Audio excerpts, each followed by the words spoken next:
So good evening, everyone. My name is Peggy Leach, and I'm with the League of Women Voters of Boulder County. Welcome to our community conversation on proportional representation. Can you hear me okay? Okay. The League's Voting Methods Team is very excited to bring this topic to the community. And our co-sponsor tonight is RCV for Longmont. RCV stands for Ranked Choice Voting for Longmont. And we'll hear from them toward the end of the program. We'd also like to thank the City of Longmont for allowing us to rent the City Council chambers. I'll mention real quick that the restrooms are out that door. As the term community conversation suggests, we encourage audience participation, and the intent is to provide an opportunity for a respectful dialogue. Plus, we hope you will become more informed to take action steps. Typical ground rules: be respectful, remember to listen and not just speak. So first, a little bit about the League of Women Voters. We're a nonpartisan political organization working to empower voters and defend democracy. And we envision a democracy where every person has the desire, the right, the knowledge, and the confidence to participate. And the League is not for women only. We have several of our male members here today. Please check our website at LWVBC.org and consider becoming a member. You can also donate there if you would like to chip in to help support us. So tonight we will learn what proportional representation is, why it matters, and how it works to elect candidates who better represent more people's views. The conversation will be led by Jeanne Clelland, who is co-leader of the LWVBC Voting Methods Team. She recently retired from CU, congratulations, where she was a professor of mathematics. And in addition, Jeanne is a national expert on redistricting. So let's get started. All right. Well, thank you, Peggy, for that lovely introduction. We're going to see if this works. Can y'all hear me okay? Okay. I want to echo Peggy's thanks to the... A little louder? I'm not sure how... Maybe I'll just try to be loud. How about that? I can do that. I want to echo Peggy's thanks to the League and to RCV for Longmont and to the Longmont City Council, and also thanks to the Voting Methods Team for asking me to present on this. I love talking about this stuff. It's very easy for me to get into professor mode and just start lecturing, and I want you all to take seriously what Peggy said, that this should be a conversation, so please feel free to interrupt me with questions at any time. All right, so... Yes. I think you really need to use the mic. I think I am using it. How about this one? How about that one? Great. All right, we'll see if I can do one hand with one and one with the other. All right, and then we'll see if this works. All right, we'll just do that. Okay. There we go. Proportional representation. So the title of the talk is what it is, why it matters, and how it works. So that's how I'm structuring the talk. So what it is, this idea goes all the way back to John Adams, who said when he was referring to how Congress should be structured, that the Congress should be an exact portrait in miniature of the people at large. And we can apply this same idea to city councils, state legislatures, any multi-member governing body. So, and what we take that to mean is that sizable, cohesive groups of voters should be represented in that governing body roughly in proportion to their presence in the electorate. So what kind of groups are we talking about here? I'll just name a few. This is not meant to be an exhaustive list. Political parties. This is the one I think most people think about when we talk about how unproportional our various legislative bodies are. But it's not the only one. You might want proportionality along racial, ethnic, and gender lines. You might want proportionality by neighborhoods. This is sort of the idea behind districts, that we want geographical-based representations. You might just want representation for supporters of some particular issue, right? How often do our city council elections turn on whatever the issue of the day is, and we have people on various sides of that issue? And you can imagine many others, right? So there's lots of axes along which you might want to have proportionality. So that's what it is. Any questions about that? Let me back up. Oh, come on, we can go there. Too far. Okay, yeah, Celeste. So, it's based on the voters, though, and how the voters vote. Correct. And so it might have a particular racial group, or like immigrants who are citizens don't get to vote, so they may not get representation. Correct. Correct. We are talking about representation for voters here. So that's an excellent point. So why does it matter? Before I tell you why I think it matters, why do you think it matters? Better. Avoid groupthink. Avoid groupthink, okay. Just kind of having input over your own political life? Having input, right. You may want a government that's responsive to your needs, right? Okay, so now we can see what I put on the slide, right? So representation, right? People want to have a seat at the table. That's fundamentally what we're looking for here. You also get better voter engagement, right? Voters are more likely to care about elections and pay attention to elections if they believe that their vote is going to play a role in the outcome. You also get more responsive representation. When elections matter, candidates and elected officials are more likely to be responsive to voter concerns, right? Yes?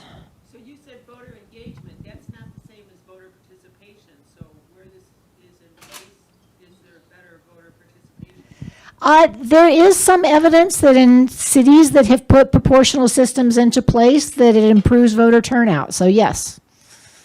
You might want to repeat the question. Yeah, okay, so the question was, as opposed to just voter engagement, does this help with voter turnout? And the answer is, to the extent that that question has been studied, yes, it does. People are more likely to show up to vote when they feel like their vote can make a difference. Question? Yeah, well, statement, what about better candidates? Sure, absolutely better candidates. When you change your system of election, you change who's going to run, right? So you get a bigger variety of candidates when you have a wider variety of people who feel that there's a reasonable chance they could be elected.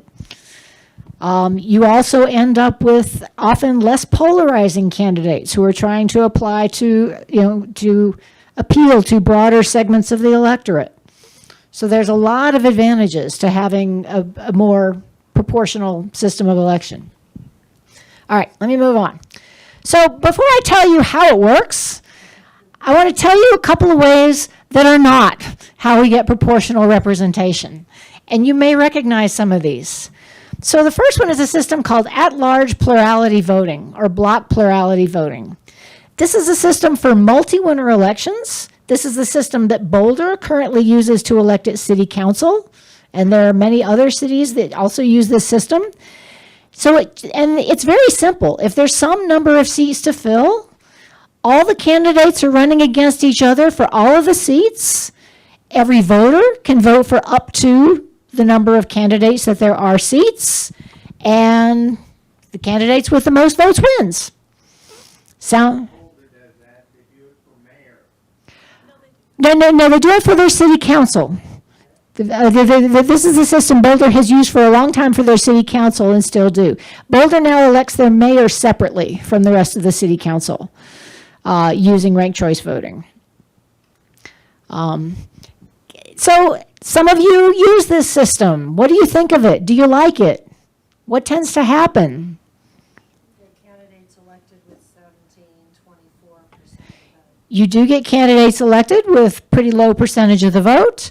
What else happens if you've got a very polarized election where there's some issue that everybody really cares about, and you have a group, say a majority group on one side, a minority, fewer voters on the other side? What tends to happen? Sweet. the majority faction sweeps everything. That doesn't always happen, but it's a typical result under this system. So it's typical for a majority group to win all the seats. By the way, not so much an issue in Boulder, but in cities with a significant racial minority population, this system typically shuts out minority candidates from being elected. And many cities have been sued under the Voting Rights Act for this system and have been forced to change to a different system because it explicitly disfavors minority representation. Yeah, so we'll say that. Okay, so we don't like this system if we want proportional representation. What are some other systems? How does Longmont currently elect its city council? Wards. Oh, you're right, at-large and wards, okay. But I'm going to talk specifically about single-member districts. So the at-large seats have the same problem as what I was just talking about. Single-member districts, maybe this is better, right? We all know how this works. Whatever jurisdiction is electing the candidates is divided into districts by geography, each of which typically elects one member. Usually in a plurality election, but it actually doesn't matter. Even if you go to IRV, or instant runoff voting, ranked choice voting, that's better than plurality, but it's still each district electing a single representative, which is the important part. Sorry? I said if we get that far with the vacancy committee appointments, we just had our elections canceled.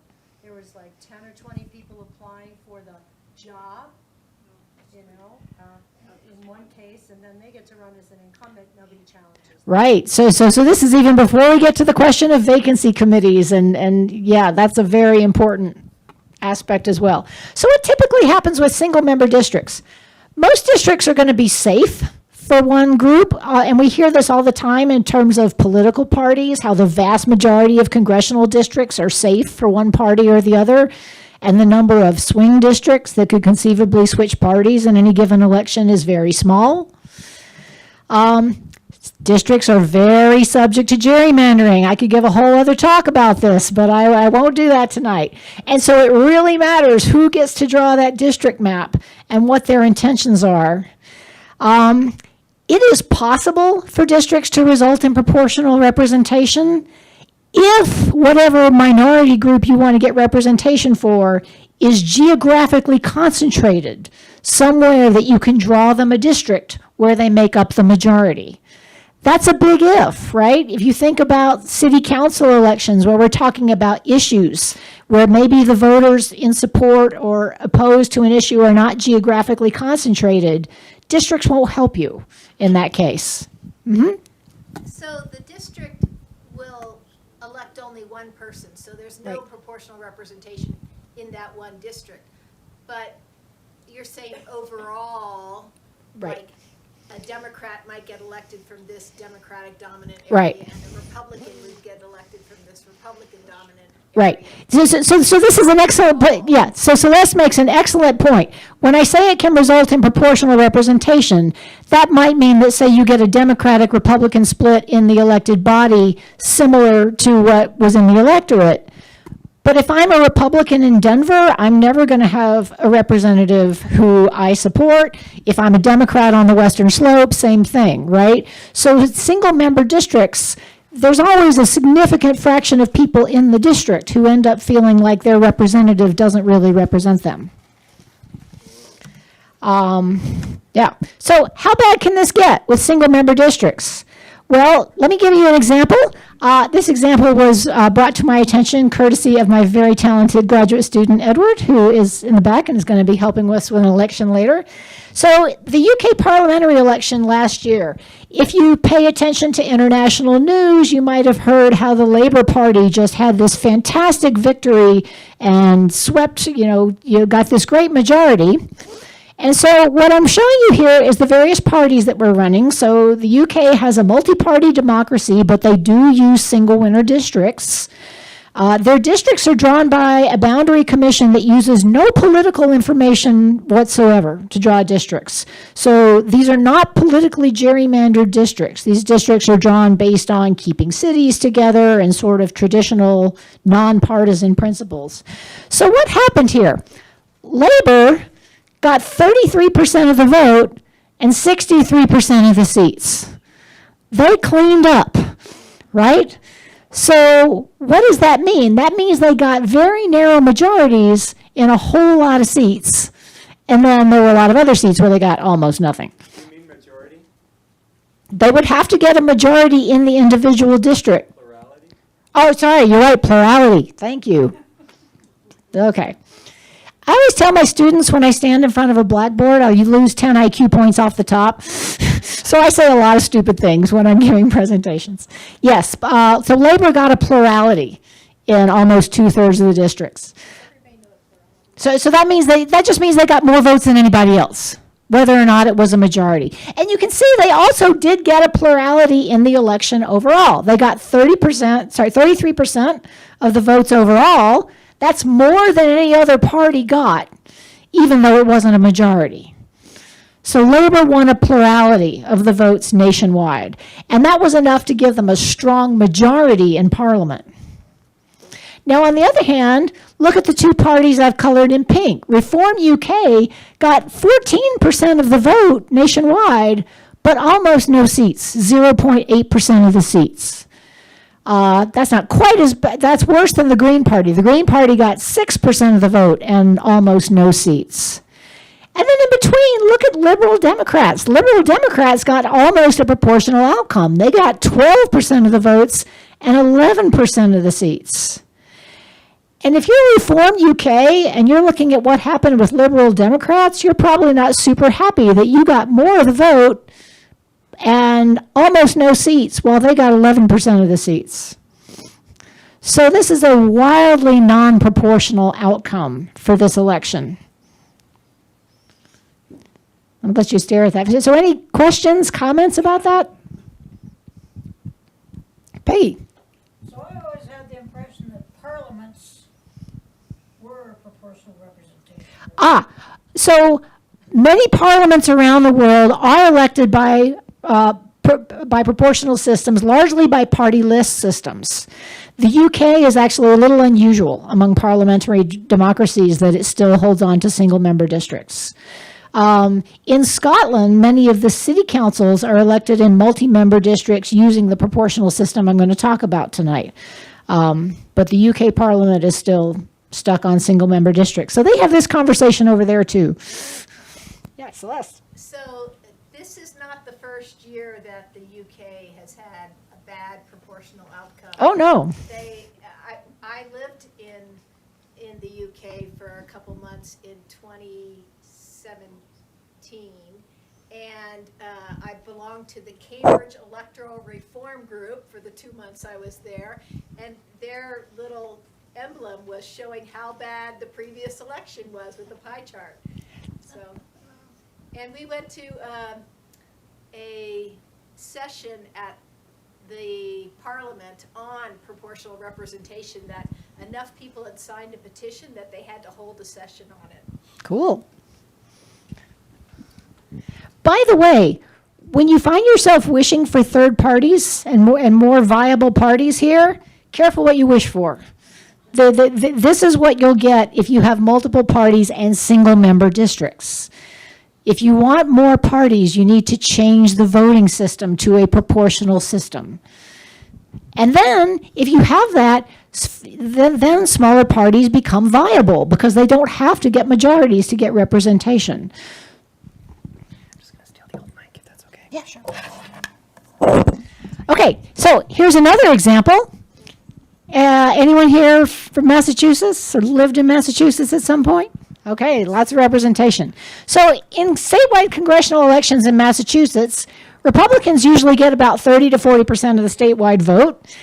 And Massachusetts, for the last couple of cycles, has had either 9 or 10 seats in Congress, and not one single Republican has been elected to the U.S. House from Massachusetts. That's a very non-proportional result. it sounds like gerrymandering, right? This is the kind of thing that you hear that makes you go, who's drawing those lines and are they pulling funny business? Well, it turns out a colleague of mine, mathematician named Noon Duchin, and her collaborators actually proved that it is mathematically impossible to draw a majority Republican district in Massachusetts. So this image has various, I forget if these are counties or wards or what, but the most Republican ones in the state are colored red, and there's only a few on there that are dark red. Most of them are very light red. What they showed was that if you took the townships, the precincts, and you ordered them statewide from most Republican to least Republican, even if you drop the requirement that districts be contiguous, which is a very standard requirement, there are not enough majority Republican areas in Massachusetts to make a congressional district. There just aren't. That 30 to 40% is too evenly spread out, so they aren't clustered anywhere to draw a majority. So this is not about gerrymandering. This is about the political geography of the state and where people live. So single-member districts are not going to get you proportionality for Republicans in Massachusetts, ever. Okay. So this is a good place to pause. We've talked about things that don't work to achieve proportional representation. And before I start talking about how it does work, questions, comments? Yeah. Quick question for you as mathematicians. As populations grow, sometimes legislative bodies do not grow, and so you have one representative representing more and more and more and more people. Yep. Is part of the problem here that our representative bodies have not grown in number the way they should relative to the population? That's a really good question. I think the issue of gerrymandering in particular and size of districts is understudied, and the only answer I know that so the question was, as the population grows and the size of legislative bodies doesn't, districts get larger and larger, and how does that affect this problem? And I think the only answer anyone's come up with is that it really depends.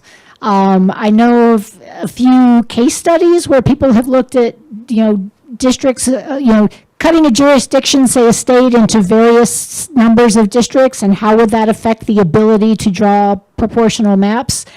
And it just really depends on the geography. Like, are the Democrats all clustered in cities, or are they spread out? So there's not just one answer to that question, but it's a really interesting question.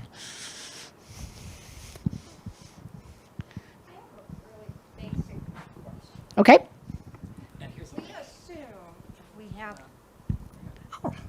We assume if we have different groups that they all think alike. And so each group should have their representation. I don't think that's a valid assumption. That is a fantastic point, right? So if you have a group that by identity is 30% of the population, should they have 30% of the seats? That is not what proportional representation means. Proportional representation means that if 30% of the population is cohesive and all agrees on the candidates they want to elect, then they should be able to choose 30% of the candidates. That, for instance, does not mean that minority voters have to vote for minority candidates. It's perfectly fine for, say, a group of Black or Hispanic voters to decide that the candidate they prefer is white. And if they elect a white candidate, they've been represented. That's fine, right? So it's not about identity. It's about voters being able to choose the candidates they want. Does that answer your question?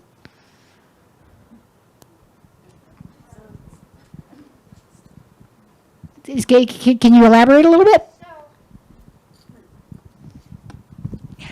So yeah, it might be Black people, it might be Jewish people, but do we assume that all Black people think alike? Absolutely not. And all Jewish people think alike. And so each of those needs a candidate who thinks like they do. Not at all. Okay. So that's what the cohesiveness means, right? So, and in fact, I'm going to tell you a little bit about analysis we did later, part of the analysis in deciding whether minority groups have achieved representation is analyzing whether or not they appear to be cohesive, right? So just because a group is all black or Jewish or white or whatever, that definitely doesn't mean that they all support the same candidates. And you have to try to do some statistical analyses to understand the degree to which they do or don't. And that's in your litigation over voting rights. That's an important part of the analysis. If I want to bring a legal case on behalf of a minority group that's being discriminated against, one of the things I have to prove is show that that group votes cohesively. And if they don't, I don't have a case. Let me table that question for a minute, because the system I'm going to talk about structurally works to achieve proportional representation along whatever axes the voters determine. So it's not, I look at you and I think you belong in this group. It's you by your vote express what groups you want to be associated with. And aren't you likely to get candidates that are... Aren't you likely to get candidates that are more flexible in what they represent because they have to represent more people? Absolutely.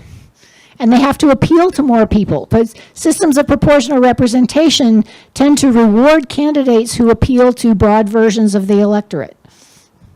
All right, let me move on a little bit. So here are some of the things you have to have in order to get a proportional outcome from an election. You have to have multi-member districts. These examples I showed you weren't about the voting system. It just, with single-member districts, there's no way to guarantee proportional outcomes.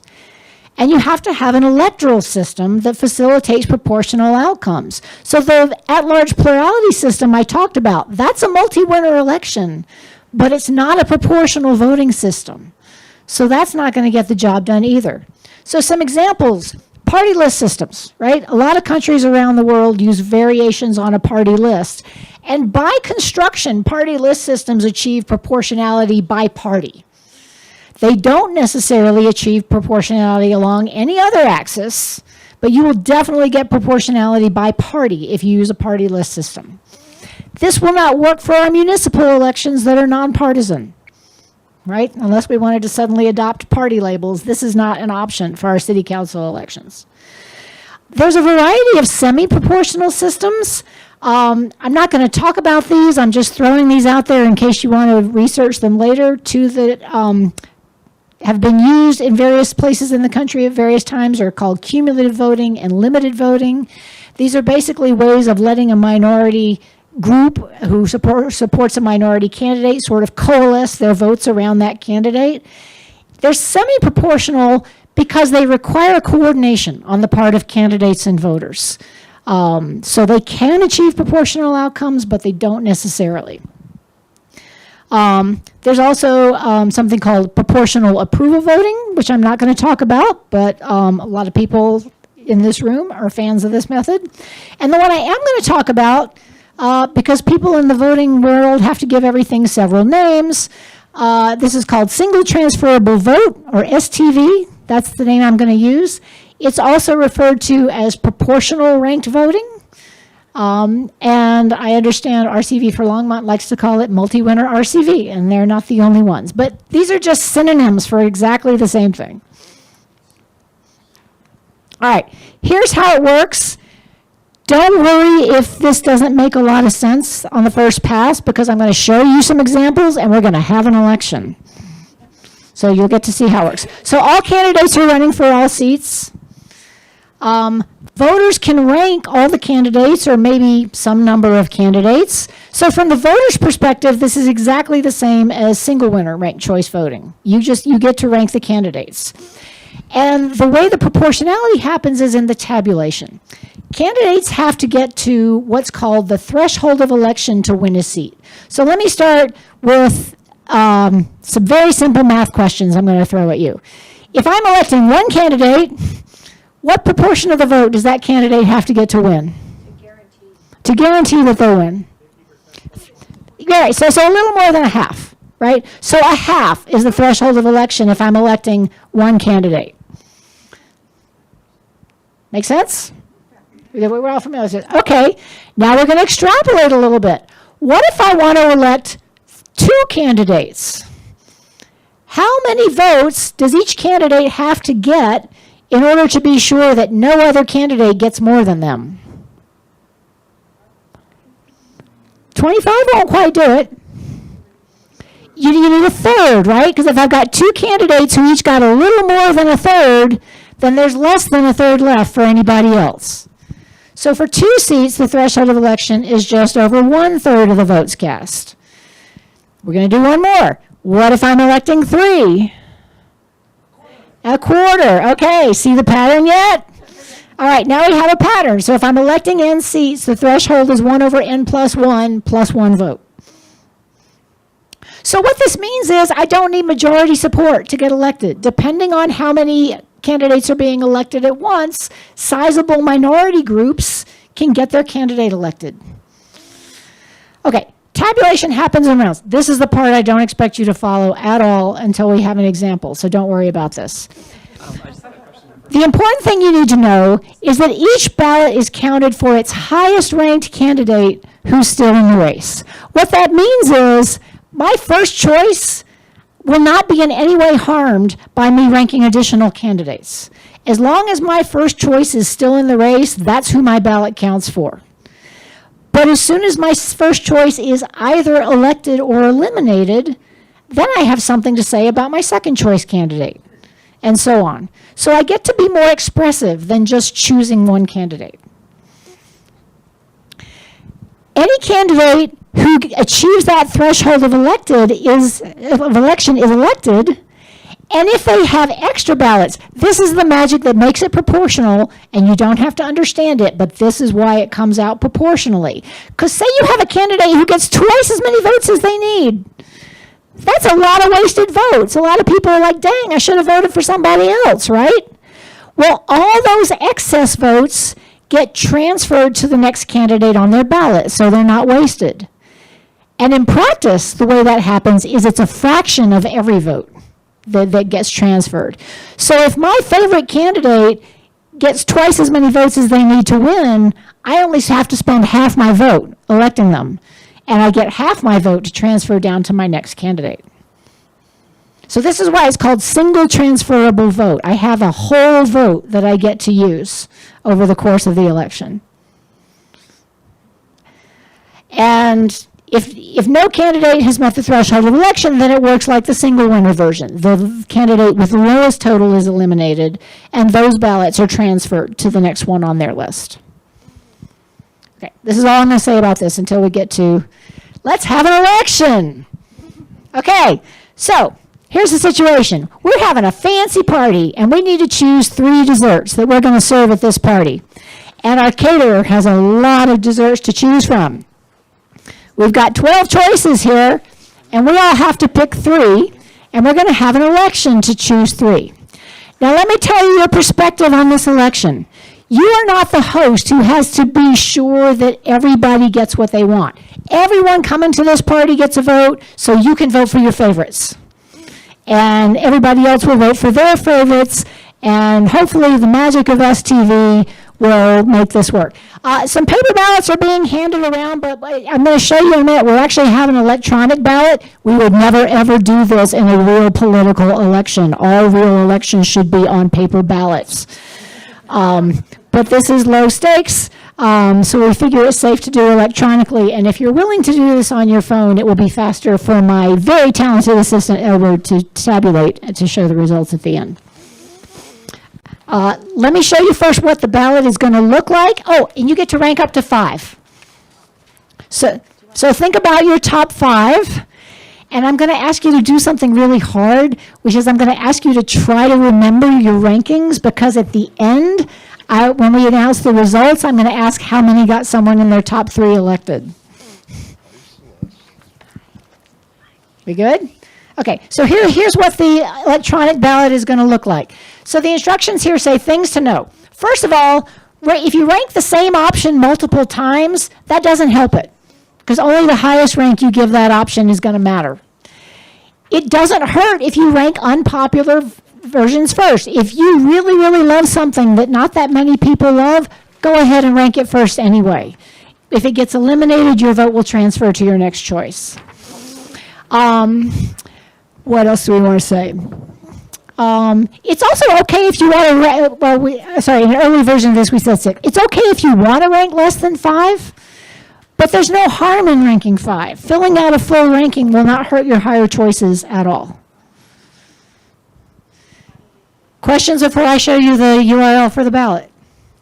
Okay, we got a URL and we got a QR code, so you can point your phone at it. And we found in our practice run with this that the ballot looks better on your phone if you turn your phone into landscape mode so you can see the whole thing at once. And if you're having trouble with the electronic ballot, raise your hand and one of our team will come help you or just give you a paper ballot if you need that. Yeah, if you do have a paper ballot, feel free to fill that out and we can enter it manually for you as well. It just makes my life easier if you can vote electronically. And if you have questions about the voting, please ask.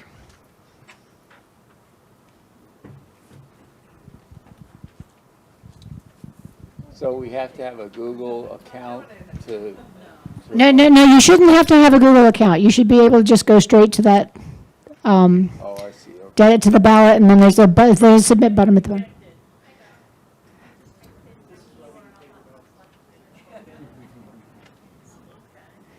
Yeah, if the QR code's not working, try the URL. And if that doesn't work, raise your hand and someone from our team will come help you. Yeah, definitely.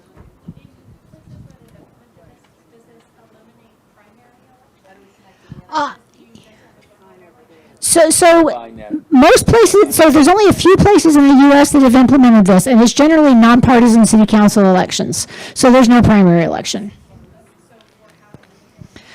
Oh, that's a fantastic unanswered question, how this would play with primaries.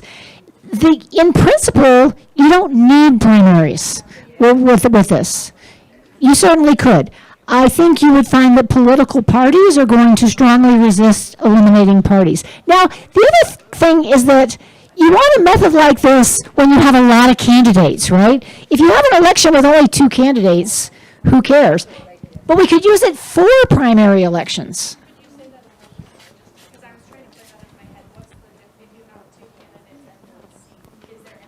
No, no. If you only have 2 candidates for 1 seat, there's really only one way to have an election. So, right. Yeah. Everything we're talking about here with different election systems is uninteresting unless you have more than 2 candidates. Did I answer your question? Okay. Yeah, no, that was a great question about partisan primaries. So the state league is in the process of conducting a study on primary elections that we hope will be, I don't know what the timeline is on that. Celeste, what's the timeline on the primary study? Do you know? We're working on it. Yeah, so. It's a lot of it's done. Cleaning up, finishing it is hard. Yeah, so if you are a member of the league, hint, hint, this may get out to your local chapters eventually to be discussed and voted on because primaries are a very complicated topic. But in principle, this method would not require primaries. That doesn't mean we wouldn't have them, but it wouldn't require them. Mm-hmm. How many candidates until this system gets out of control? It almost looks like transferring down grows exponentially with the number of candidates. Australia has 151 and they do great. Australia is this is the biggest country in the world that uses this electoral method. They have 6 federal states. Their largest one has 5 million voters, and in their 2016 election, they had 151 candidates run at the same time for 12 seats. And the election went great. It was a very proportional result, and there was no problem of tabulation at all. Yeah, so I'm about to talk about the first time. So Portland, Oregon adopted this method, and they had their first STV election in 2024. And I'm going to tell you about one of the district elections they had. And the election I'm going to tell you about had 16 candidates, but one of their districts had 30 candidates, I think. And it still went fine. Like this system, when you have a lot of candidates, you tend to have a lot of fringe candidates. And what happens is they get eliminated quickly. And you kind of get down to sort of the viable candidates fairly quickly. So the system works, even with many candidates. Okay, but if you've got an election with 151 candidates, it's not reasonable to expect that everyone read up on 151 candidates. So then you're going to have the squeakiest wheels, the wheels that have the best publicity, the largest marketing budget, still getting the most attention, correct? Probably so. And I guess it's situation dependent how bad a thing. So Edward, you probably know more about this Australian election Australia than is me. really fun. Yeah, of course. So the question was, with 151 candidates, no one's going to rank 151 candidates, which you're mostly correct there.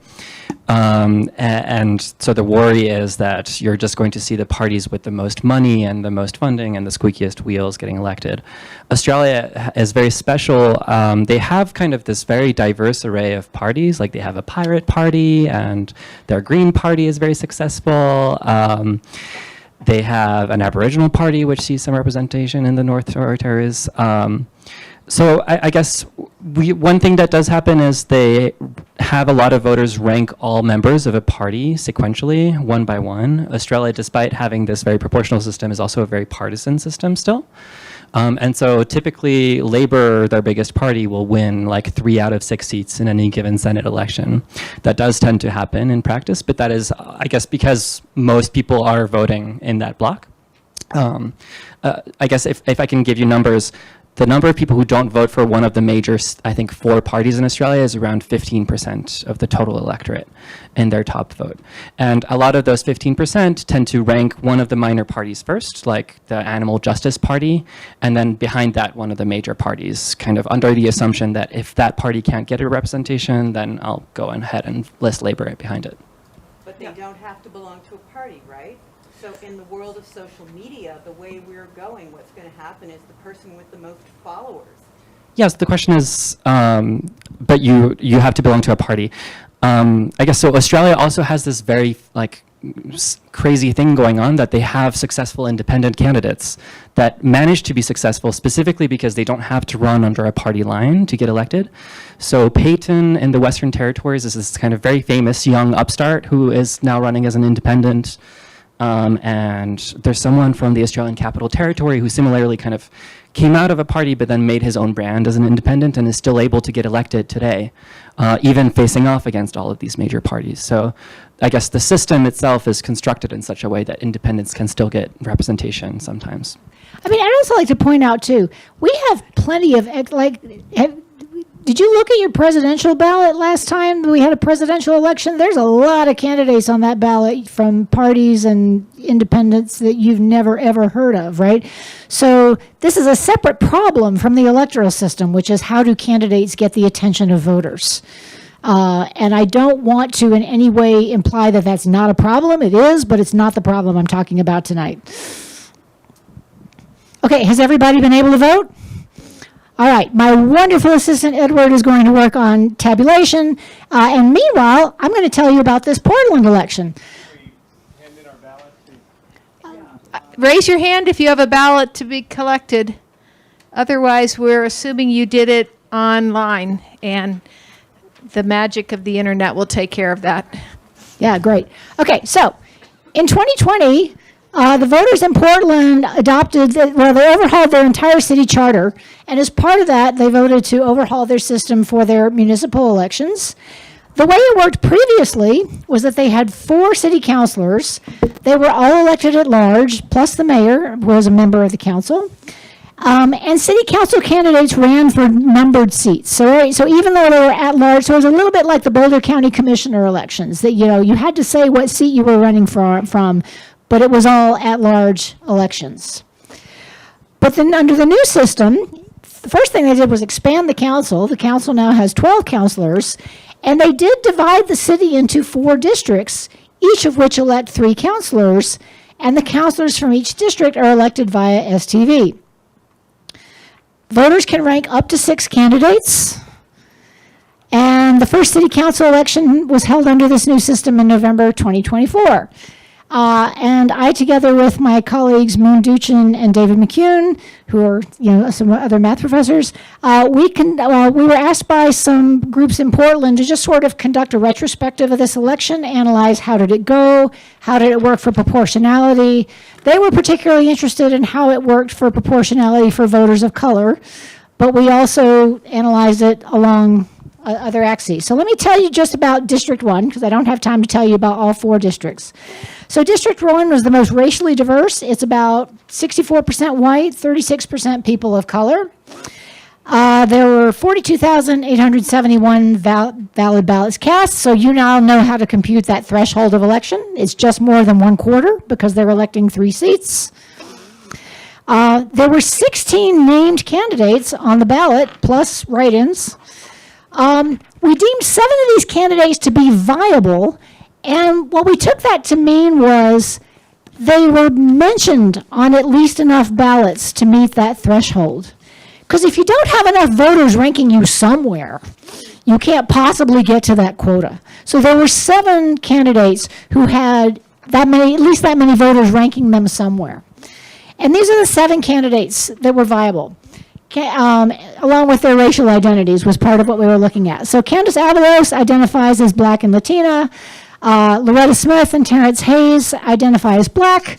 Steph Routh, Jamie Dunphy, Timur Ender, and Noah Ernst all identify as white. So those were the 7 viable candidates in this election.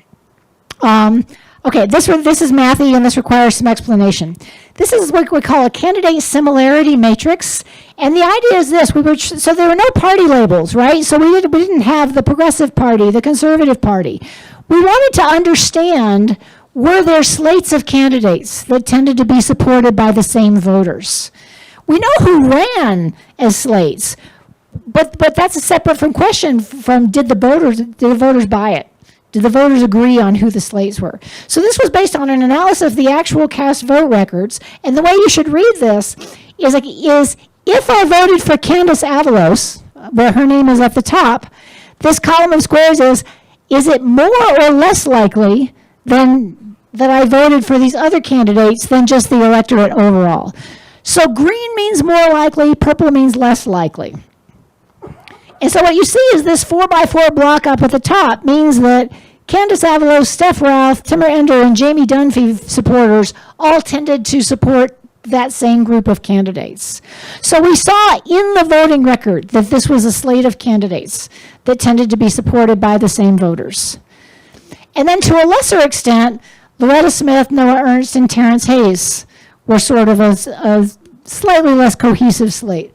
Interestingly, folks who supported Terrence Hayes supported both Loretta Smith and Noah Ernst, but the Smith and the Ernst voters didn't like each other much. so it's kind of a weak slate. But so these were the candidate slates as expressed by the voters: Avalos, Routh, Dunphy, and Ender. And this was what had been identified as sort of the progressive slate. And Smith, Hayes, and Ernst were more moderates. This is Portland. There's no conservative slate. Questions? Is this making sense, what we were trying to understand here with this? Okay. We also analyze who are the candidates of choice of voters of color. We don't just assume that because Loretta Smith is Black, that means Black voters support her. There's an analysis to be done here. This is, again, mathy, so don't worry if you don't understand this.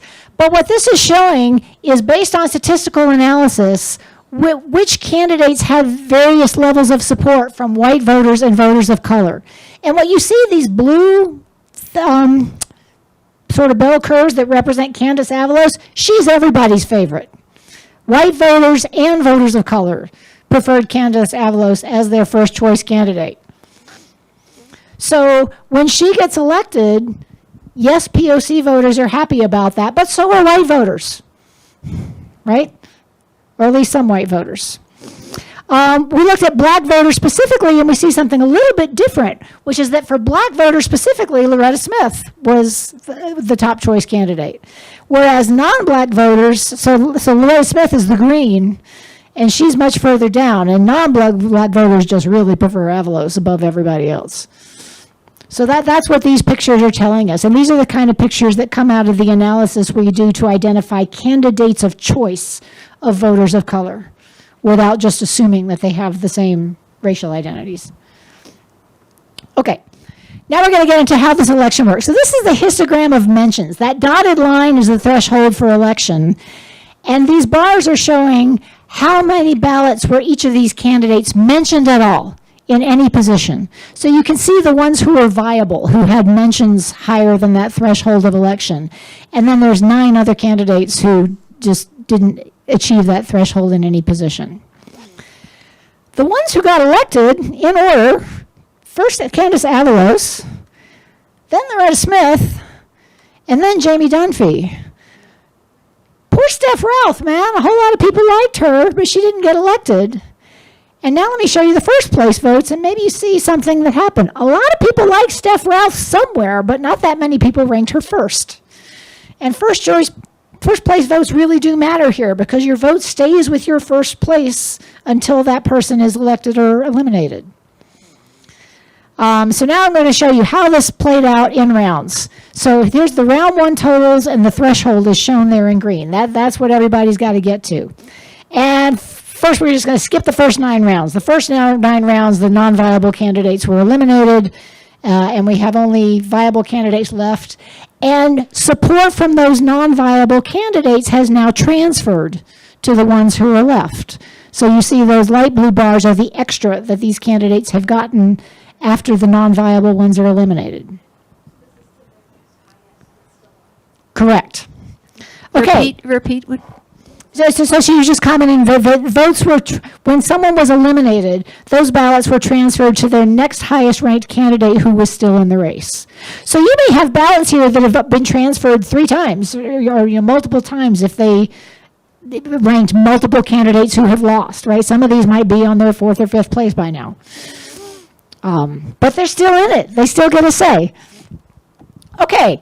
What happens here? Has anybody achieved threshold in this round? Okay, that means we eliminate the candidate with the fewest, and that's Ender. So Ender is now out, and Ender's votes are going to transfer. Oh, Avalos is almost there, not quite. But since she's not, we have to eliminate somebody. And can y'all see the numbers well enough to see who's out next? Steph Routh. Steph Routh is out next. Oh, well. And now, but a lot of her votes transferred to Avalos because they had a lot of common support. So now Avalos is elected. She's our first winner. And that her excess, so she's got 12,160, so she's got 1,500-ish excess votes. So that means some fraction of every vote that lives with her is going to transfer to the next candidate on their ballot. And that ends up looking like this. And now you see we have some fractional vote totals because fractions of votes transferred. That's okay. All right, nobody else is at quota? Yeah, sure. Mm-hmm. Yep. So for the transfer, if she was my first place choice, then my second place choice gets some of that transfer? Right, exactly. So you, whatever fraction of votes everybody transfers, I'm going to make up numbers. Say she didn't have twice as much as she needed to win. But if she had, then everybody spent half their vote to elect her, and then you still have half your vote to transfer to your next choice. And then can it be transferred further? Yep. Yeah, you can have transfers upon transfers, and this is why we want to use computers to do this tabulation. Okay, so Ernst is out now, and his support transfers like that. We've still got nobody at quota. Now Hayes is out. Now, you saw in that candidate support matrix there was a lot of common support for Hayes and Smith, right?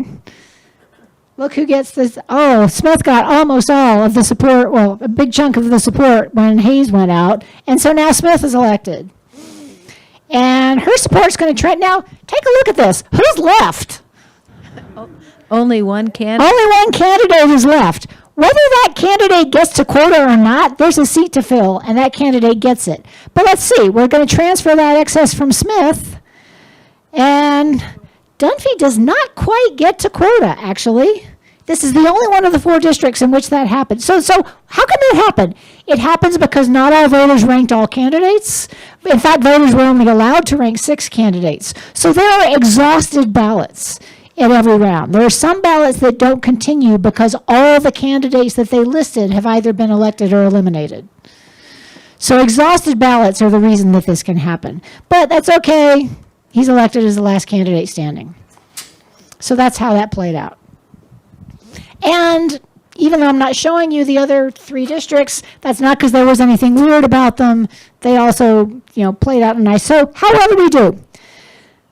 So we got to Avalos and Dunphy were on the progressive slate. Smith was on the moderate slate. The progressive slate was the larger one. So we got slate proportionality as well as we could have. As we were looking at racial preferences, so there were 2 candidates of choice for white voters, Avalos and Dunphy. Hispanic voters strongly preferred Avalos. Black voters strongly preferred Smith. So all those 3 big racial groups got candidates of choice about in proportion to their share of the electorate. So we got racial representation. We have now by far the most racially diverse city council in Portland that they've ever seen. And about 71% of voters had at least one of their top 3 elected. As opposed to a standard election where you choose one election where you have, even if the candidate gets a majority, you still got close to half the voters who don't feel like they like who won. What percent of the ballots were exhausted? I don't remember off the top of my head. What percent of the ballots were exhausted, right? I don't remember off the top of my head. A plurality of voters did use all 6 of their rankings that they were allowed. There was a big education campaign in Portland, and that was important. And part of the campaign was encouraging voters to vote their full ballot. And so that was a pretty successful campaign. But like 80%, but when you're only allowed to rank 6, presumably voters only ranked candidates that they could at least tolerate, right? Because they had 16 to choose from. And 80% of the voters had at least one of those 3 winning candidates somewhere on their ballot. What was the voter participation?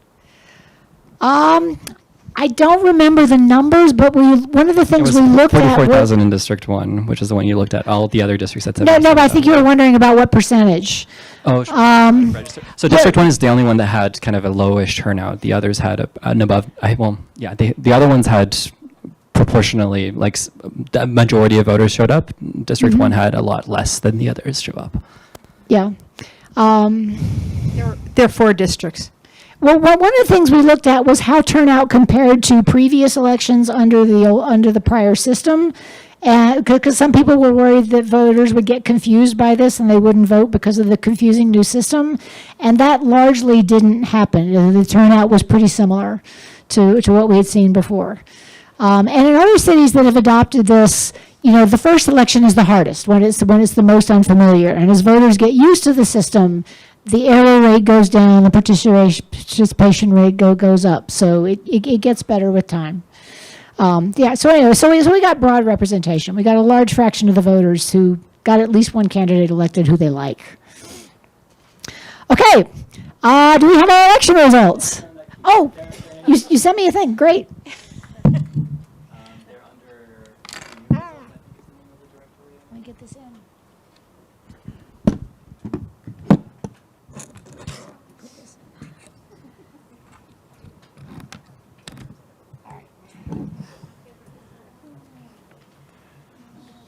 Just a reminder, there were how many candidates? There were 12 candidates and 45 votes cast in this election. Quota was 12 votes. Okay, so that similarity matrix. Okay, I'm seeing this for the first time, just like you are. So that similarity matrix I told you about. We've done this for these candidates.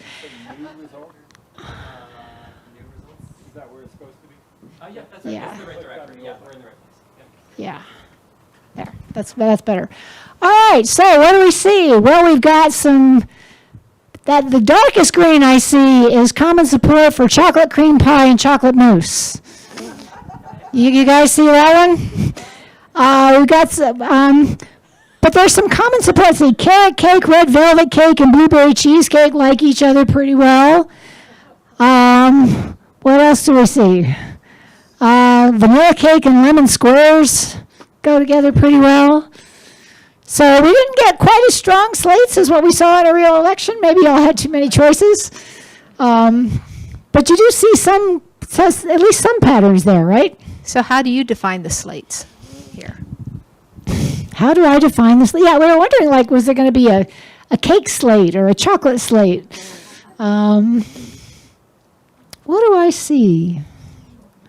Chocolate mousse and chocolate cream pie. Chocolate mousse and chocolate cream pie are definitely. Oh, okay. So you see where chocolate cream pie is on the 1, 2, 3, 4, 5, the seventh one over here. So, and then scroll down to where the row for chocolate mousse, you see how dark black that is? That means of the voters who voted for chocolate cream pie anywhere on their ballot, almost all of them also voted for chocolate mousse. And that's a green black, not a purple black. Oh, that's a good question. Is that a green black or a purple black? It's a green black, you can see it. It's a green black. The other one, Okay, vanilla cake and chocolate mousse, that is a purple black though. exactly. So vanilla cake and chocolate mousse don't like each other. Or rather, the voters who like one don't like the other.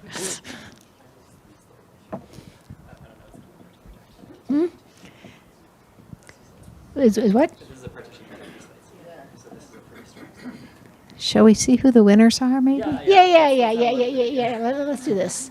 Okay, so this is under new results. All right. So Edward here has made us an animation of how things transfer. It still says test, but it is the election that we did. Oh, okay. Didn't change the title. It's okay if we call it test election 1. So let's see what happens here. Okay, I'm going to pause here. So these are the first round. So Edward, what was quota?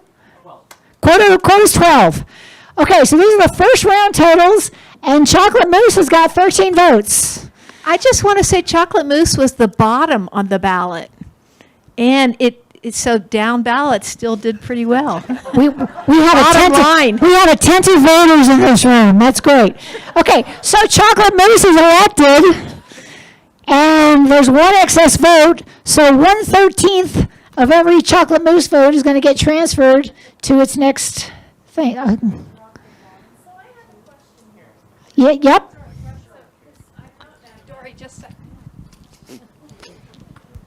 How is it that, okay, how is it, okay, those chocolate mousse votes are getting transferred, but doesn't that mean that they're getting more of a chance to vote than other people? No, okay, if chocolate mousse so the threshold for election is 12 votes. If chocolate mousse had gotten exactly 12 votes, nothing would transfer. But chocolate mousse got more support than they needed, right? That 13th vote is a wasted vote. They didn't need that. So that means that there's an extra vote that they could give to somebody else and still get elected. I know it seems a little weird, but this is the thing that makes the outcome proportional, is that you don't have wasted votes. The votes in excess get to actually it's not that much, right? If I voted for chocolate mousse, I've now got 1/13 of my vote is going to go to my second place candidate. I had to use most of my vote. Isn't that more of a vote for those people? They get. No, because I only needed 12/13 of my vote to elect chocolate mousse. So I've got 1/13 of my vote left to go to my next one. Exactly. Everybody gets a whole vote, and I only had to use 12/13 of it to elect chocolate mousse. So here, and then Dylan.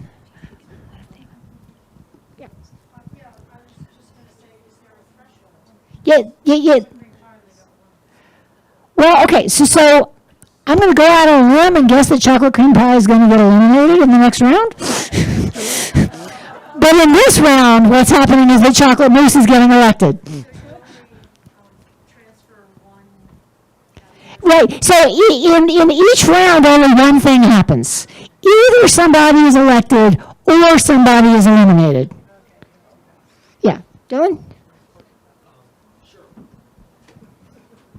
I just wanted to address the surplus transfer, because when I was learning about single transferable vote tabulation, it blew my mind. I was like, that cannot be. Fractional votes makes no sense at all. And the best way it was explained to me was, if you imagine your vote is $1 and you can spend $1 to elect candidates of choice instead of having to spend the, if you want to elect a candidate of choice and it would only cost 50 cents to elect them, you don't have to spend your whole dollar. You can spend it as 100 cents. And those 50 cents you can then use to elect other candidates that you've got left over. And so it's a really awesome way to make sure that it's not that those candidates get more of the say, or those voters, get more of the say. It's that everybody gets equal opportunity to use as much of their vote as possible. I like that. Thanks. Single transferable vote. Okay. A single so, vote. All right. So I'm starting the movie again. So round 1, Chocolate Mousse is elected. And so you saw how those fractions of votes transferred to different candidates. The next one's on their list. Okay, so now what's going to happen? Yeah, chocolate cream pie is eliminated. They've got the fewest. So their votes transferred. People who like chocolate cream pie like lemon squares. Who knew? Okay, so I've paused it. What's going to happen now? Yeah, 3 people are tied. So I think we have to flip a coin, right? I think this one was run with a Boulder tiebreak. It's technical, but yeah. Maybe there's some tiebreaker under the hood. It's probably not going to matter. They're probably all going to end up getting eliminated. But let's see. Oh, okay. So what happened there? So we lost red velvet cake, and most of red velvet cake's support went to pecan pie and carrot cake. Am I reading that right? Yes. Okay. All right. Now we use classic vanilla, and that goes all over the place. Now we lose apple pie. Ooh, wow, lemon squares coming from behind. Now we lose pecan pie. Whoa, okay. Lemon squares. Popular favorite. Lemon squares have been elected. And that's their surplus transfers. What's happening? We don't have that many left. We're losing blueberry cheesecake, and now it's going to happen. Oh, wow. Oh, chocolate chip cookies. Too bad. And then finally, carrot cake is elected, even though they didn't cross threshold. No. Oops. Sorry, we got to the end. I wanted to pause before it ended. Stop it. I'm trying to get to the end and then pause. Okay. Okay. Carrot cake is elected as the last candidate standing, even though they don't quite get to threshold. Okay. How many? Okay, so the winners are...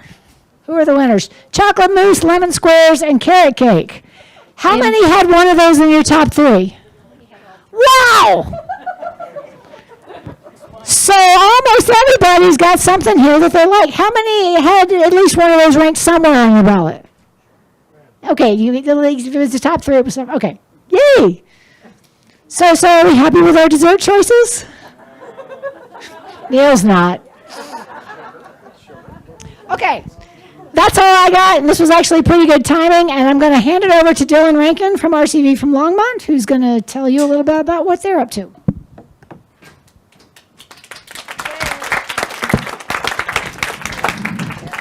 Yeah, can we give Jeanne another hand? I mean, that was fantastic.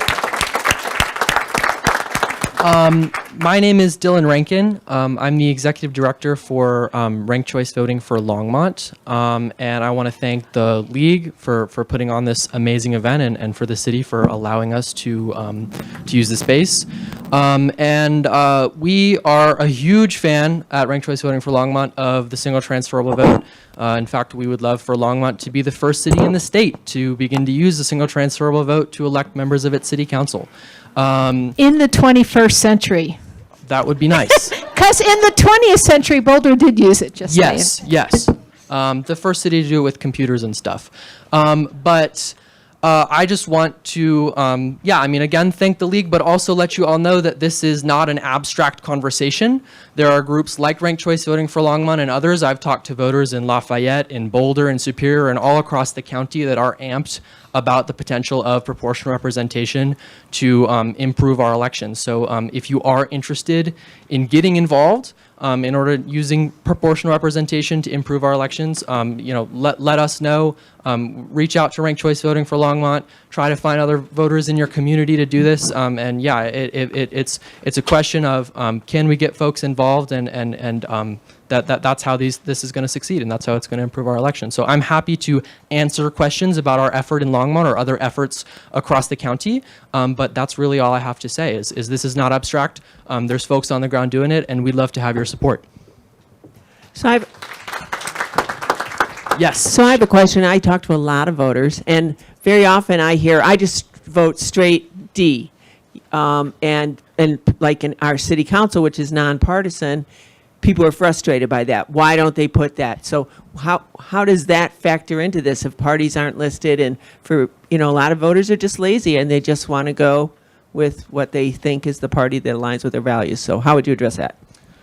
I would say it's a slightly different question, whether there's merit to having nonpartisan elections and whether including party ID on a ballot is an important source of information for voters. I would say that, like Jen had said, partisan identification is not the only degree of proportionality that you can have, and oftentimes there are progressive or conservative slates in municipal elections that emerge whether or not party ID is on the ballot, and voters figure out, well, yeah, this person isn't a Republican. It doesn't say they're a Republican on the ballot. They might not even be a member of the Republican Party. But I'm going out on a limb and saying that these folks are the more conservative, these folks are the more liberals, and so I'm going to vote for or against them on that basis. So I don't. Ranked Choice Voting for Longmont doesn't really have a position as to whether or not. I know it's a heated debate in the electoral reform community whether or not nonpartisan elections are valuable or whether or not party ID should be on the ballot. But it's a little bit of a different question about whether or not there are, and I think there's merits to a system of proportional representation in either case, in a partisan election or a nonpartisan election. I must not have explained it very well, which is often the case. What I was saying is that my experience is that there's many voters who are just lazy. They don't want to do the work. They just want to go with. So how would you address that was kind of my point. I disagree. I mean, I don't think that voters are inherently lazy. I think that, and again, whether or not voters like to see party ID on a ballot is again, kind of a different question. But I do think that there's really awesome research, like in that incredibly successful test case in Portland, case study in Portland, where voters were filling out, the majority of voters were filling out all their rankings, or at least ranking many more than one candidate. So if you're doing the education campaign correctly, even though there are folks that are like, well, this is more complex than just voting for one, it can still be done really successfully, and those communities still see those benefits. I hope that answers your question. I shouldn't have used the word lazy. I should have said low investment. That Gotcha. Yes. Jesse?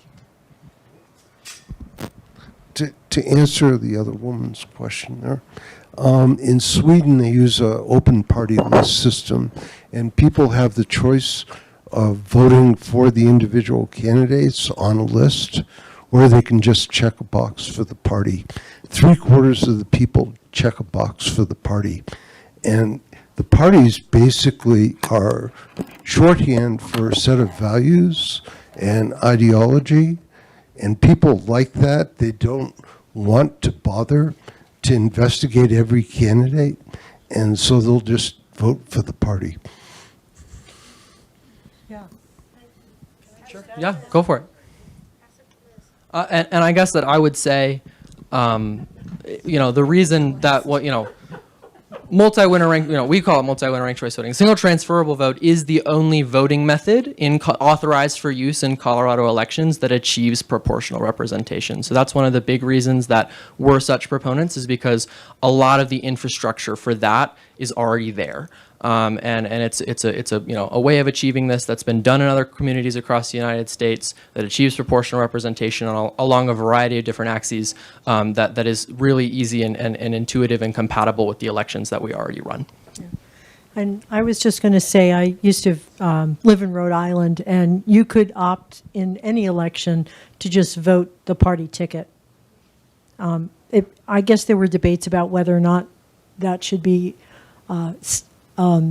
allowed on the ballot in Rhode Island, and I think Massachusetts used to have it, so I'm not sure if both of those states still do, but you're allowed to just vote straight party ticket in elections in those states. Yes, Peggy. Yeah, I'm wondering if there will be something on the ballot this year in any of these cities. If there will be something on the ballot this year, or what the plan is for having this go to voters. So we would love for there to be a ranked choice voting ballot measure, a single transferable vote ballot measure on the ballot here in Longmont in November. That's our goal. If you live here in town, and that's something that you want to see, reaching out to your council members is the best way to make that happen. There's one of them maybe in the back right now. And so, yeah, we're hopeful. We're going to work. We're aiming to have this on the ballot in 26 and begin doing elections like this in 27. And I just want to say there are some people who are pushing to have this for county commission also, where you'd elect 3 in 1 year and then 2 years later elect 2 using this. And the league position, our stance on this is that we should have proportional representation for county commission offices, but right now that's not allowed in statute. It's only allowed for cities. And Pat wants to make an announcement. I just want to say that if you don't have your phone out and get that QR code in it, or write down that information, we have these wonderful rat cards you can take home and do it when you get home. So please take one. If you want more information, there's so much information that you just will make a hobby of reading it all. So Dylan, I heard that there was a plan for the city council to do a study session on ranked choice voting. Do we know yet when that's going to be? That's a great question. And yes, the city council voted back in August of last year to hold a study session on on both forms of ranked choice voting in the beginning of this year. There is no definitive date on that, but we're hoping like March, April of this year. Another valuable thing, if you live here in town and you're interested in supporting ranked choice voting, you can come to next Tuesday's open forum. We're going to have a group of speakers there to talk to City Council about ranked choice voting, and right here in this very room next Tuesday at 7 p.m. Even if you don't want to speak, we're going to have signs. You can come and hold up a sign, and let folks know that you support ranked choice. And we have got a website. All our events are up there on our website, rcvforlongmont.org, and we're going to keep pushing until we see movement. Yeah. Hi, just a quick comment in the back here. Matthew Popkin on Longmont City Council. I also talked to quite a few voters from time to time, and particularly this past fall. And I was asked sometimes what my party was, even though it was a nonpartisan election. I answered. I would say that was the minority of engagements that I had with people. And so I think it really varies. Some people will think about that, and it's a valid point. And other people either won't ask, don't know to ask, or really are frustrated with the current system and the options that they have. So my question for you, Dylan, is what's your favorite way to explain the difference in the system here? How do you make ranked choice voting accessible to people and then help them understand why this might re-energize voters? That's a great question. I think that, just as a show of hands here, who here has had to vote for the lesser of two evils before? Pretty much everybody, right? And that's it's a turn of phrase that a lot of folks are familiar with, where a lot of voting in our current system comes down to strategy. Voters have begun to realize, if I vote my honest first choice preference, but I don't see them as having a great shot at winning, I'm basically throwing away my vote. And so what I really need to be doing is voting for somebody that I'm okay with, but that I also see as having a decent shot at winning. And that's not fun, right? That kind of, you want to be able to support your first choice. And with both forms of ranked choice voting, with single transferable vote that Jeanne talked at length about tonight, and also it's instant runoff voting, you don't have to, you can rank your first choice. And then in the event that they can't win, your vote is still going to count for your second choice. And if your second choice can't win, it's still going to count for your third choice. So instead of now voting for strategy, instead of trying to game out how the election is going to go in your head, you can now vote how you want, voting for the people that you honestly support and not those that you think might have a good shot at winning. So that's the big reason why we support ranked choice voting. There's a question.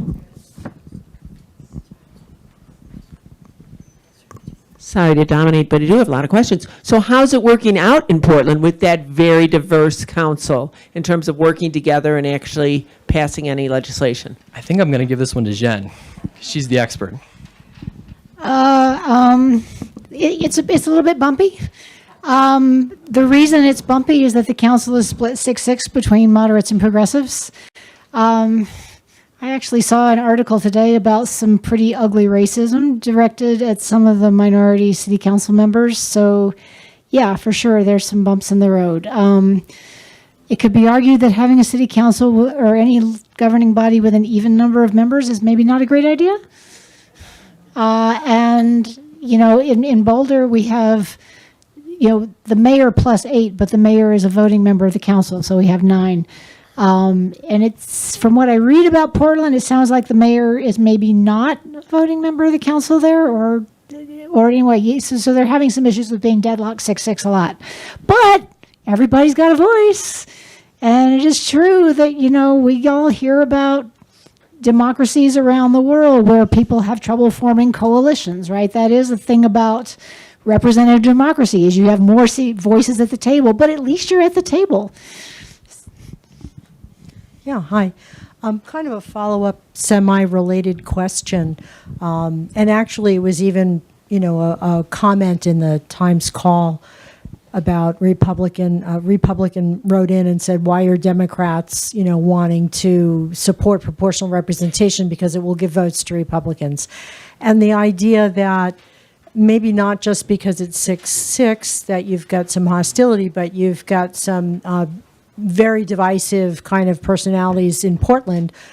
In this highly partisan time, we are inviting, you know, partisan rhetoric into any kind of proportional representation. I think it's better than being totally excluded, but it's going to force a lot of conversations and bring this divisiveness that's in our politics, you know, to a head in a way. It depends, right? I mean, if you have a situation where you have one party control, you know, just, you know, one party dominates everything, then proportional representation could definitely get more minorities to the table and make for a more contentious thing. But our politics is pretty polarized regardless, right? And these election systems do tend to support the election of more moderate candidates in addition to polarized ones, right? If I've got a small fraction of voters who are really, really radical on something, they can elect their candidate, but only in proportion to their size of the electorate. You don't get a radical minority controlling everything. So, you know, there is no perfect system. Right, and there are mathematical theorems to that effect, that there is no perfect system. And it is true that when you have proportional representation, more voices at the table, maybe you're going to have a more contentious governing body. I tend to think that on the whole, that's better. Reasonable people could differ, I suppose.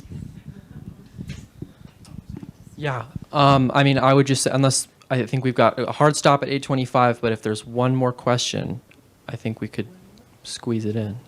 Yes.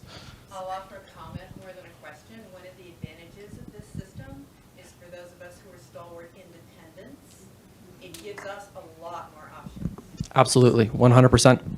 Yeah. Can you repeat that? Yeah, it was just said that you know, systems of proportional representation allow for independents to have a lot more voice at the table and a lot more options to choose from on their ballot, and we wholeheartedly agree. But again, one more hand for Jeanne. I mean, this was awesome. Yeah.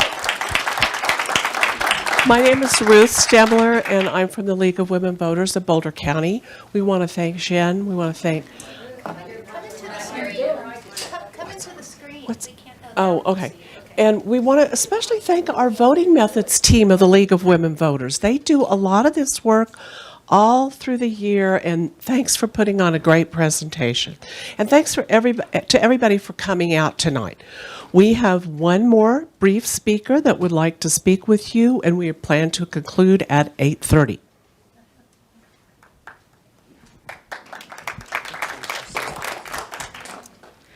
Hi, everybody. My name is Linnea Smith, and I am really proud and privileged to serve on the board of the League of Women Voters of Boulder County. I am the director of our fund development group, and I just want to take a moment to really sit and reflect on what we all came together here to do today.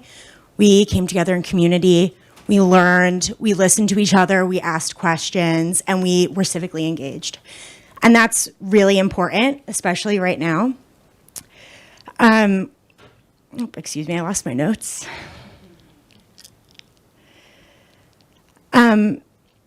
So this kind of civic engagement just doesn't happen on its own. It happens because of our partnerships with community organizations, and it happens because you all chose to come here today and commit to that civic engagement and commit to learning. The League of Women Voters is proud to be part of the Unite and Rise movement. Events like tonight are one way that we live that out, by learning together and rising together as an informed and engaged community. If tonight's conversation has been meaningful to you, I invite you to consider supporting the League of Women Voters and our work. If just 15 people gave $10 today, we could use that to put on more events and come together to be more civically engaged and educated and be in community with one another. So if you would like to consider a donation, we have some folks in the room who have tap to pay on their phones. You could raise your hand. Is anybody here? Ruth here? I think it might just be Ruth and I. So if you would like to consider a tax-deductible gift, we would gladly take that and we'd be extremely appreciative. And we would hope to see you at our next event that we're able to put on because of your generosity. So please come see Ruth and I. Will be standing at the back doors, and we hope to see you again. Thank you so much for coming tonight and for supporting the work of CU, of our, I'm so sorry, I cannot remember the name of your organization. Say it one more time. Ranked Choice Voting for Longmont. Ranked Choice Voting for Longmont and the League of Women Voters of Boulder County. Thanks again.